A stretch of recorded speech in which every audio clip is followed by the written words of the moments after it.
नमस्कार। भारत स्टोरी में आपका स्वागत है। पिछले वीडियो में हमने गणसंघ और राजतंत्र को समझा और आज हम मगध राजतंत्र के उदय पर चर्चा करेंगे। मगध का उदय कोई सीधी कहानी नहीं है। इसका इतिहास हमें बौद्ध, जैन और पौराणिक परंपराओं के माध्यम से मिलता है। प्राचीन भारत में उदय हुए 16 महाजनपदों में से सबसे शक्तिशाली महाजनपद था, जिसने अन्य महाजनपद एवं गणसंघों को पराजित किया। यानी इसका इतिहास विभिन्न दृष्टिकोणों और प्रतिस्पर्धाओं के बीच निर्मित हुआ है, जहां गंगा के मैदान, राजगीर की पहाड़ियों ने भी एक अहम किरदार निभाया। आइए अब उन प्रमुख कारणों को संक्षेप में समझते हैं जिनसे मगध एक शक्तिशाली साम्राज्य बना। पहला, कृषि आधार। गंगा के उपजाऊ मैदान ने कृषि उत्पादन को बढ़ाया। इससे अधिक राजस्व मिला और बड़ी सेना बनाए रखना संभव हुआ। वनों की सफाई और कृषि विस्तार इसकी आर्थिक नींव बने। दूसरा, लौह संसाधन। मगध में लौह अयस्क प्रचुर था। लोहे के औजारों ने खेती को प्रभावी बनाया और हथियारों ने सैन्य शक्ति बढ़ाई, जिससे अन्य राज्यों पर बढ़त मिली। तीसरा, हाथियों की उपलब्धता। घने वनों से प्राप्त हाथी प्राचीन युद्ध के सबसे प्रभावशाली साधन थे। इन्होंने मगध को युद्ध क्षेत्र में निर्णायक बढ़त दी। चौथा, नदी और व्यापार मार्ग।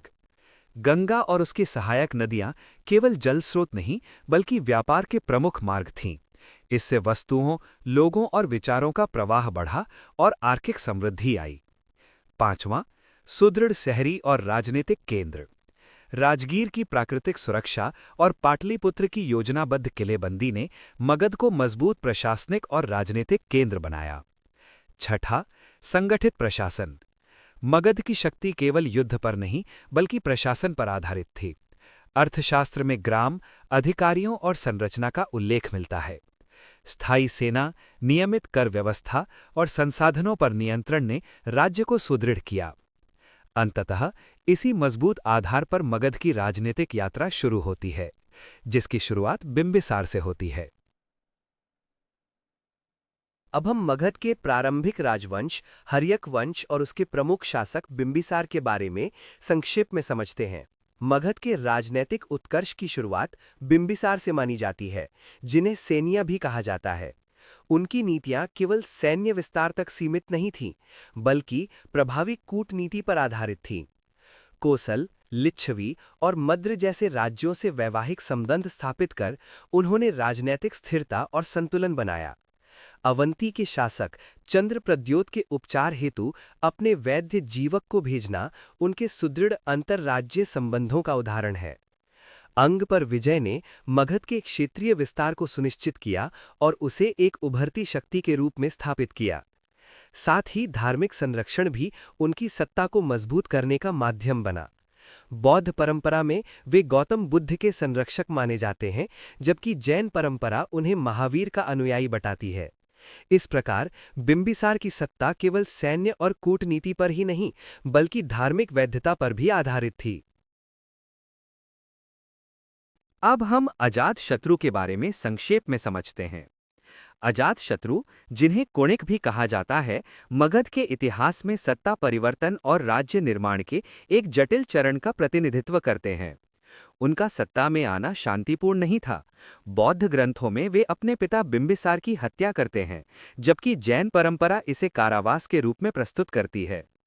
उनके शासनकाल में कौशल के शासक प्रसेनजित के साथ संघर्ष हुआ, जिसका अंत वजीरा के साथ विवाह जैसे राजनीतिक समझौते से हुआ। ये युद्ध और कूटनीति के संयुक्त प्रयोग को दर्शाता है। उनका सबसे महत्वपूर्ण अभियान वज्जी संघ के विरुद्ध था, जो लगभग 16 वर्षों तक चला। इसमें उनके मंत्री वत्सकार या वर्षकार ने फूट डालो और शासन करो की नीति अपनाकर संघ को कमजोर किया। अवंती के शासक चंद्रप्रद्योत के साथ प्रतिस्पर्धा भी मगध की विस्तारवादी नीति को दर्शाती है। साथ ही युद्ध में नई तकनीकों और यांत्रिक अस्त्रों का प्रयोग उनकी सैन्य शक्ति को और मजबूत बनाता है। पाटिल ग्राम की किलेबंदी, जो आगे चलकर पाटलिपुत्र बना, मगध के शहरी और सामरिक विकास का महत्वपूर्ण चरण था। धार्मिक रूप से भी उनका महत्व है। परंपराओं के अनुसार उनका संपर्क गौतम बुद्ध से हुआ और भरहुत स्तूप की मूर्ति कला में उनके इस मिलन का प्रतीकात्मक चित्रण मिलता है। अजातशत्रु के बाद भी मगध का विस्तार जारी रहा। शिशुनाग वंश ने विभिन्न क्षेत्रों को जोड़कर राज्य को और अधिक संगठित किया। राजधानी का स्थानांतरण और प्रशासनिक नियंत्रण एक केंद्रीकृत राज्य की दिशा में कदम थे। अब हम नंदवंश के बारे में संक्षेप में समझते हैं। नंदवंश के साथ मगध अपनी शक्ति के चरम पर पहुंचता है। पुराणों में महापद्म नंद को क्षत्रियों का विनाशक कहा गया है, जो उनके व्यापक विस्तार और सामाजिक परिवर्तन का संकेत देता है। यूनानी लेखक क्विंटस कर्टियस रूफस मगध की अपार संपत्ति और विशाल स्थायी सेना का उल्लेख करते हैं, जिससे उसकी असाधारण आर्थिक और सैन्य शक्ति स्पष्ट होती है। धनानंद के समय यह शक्ति और अधिक केंद्रीकृत हो जाती है। भारी कर संग्रह, अपार धन संचय और सुदृढ़ सेना के आधार पर मगध उत्तरी भारत का सबसे शक्तिशाली राज्य बन जाता है। किंतु इसी केंद्रीयकरण और करभार के कारण जनता में असंतोष भी बढ़ता है।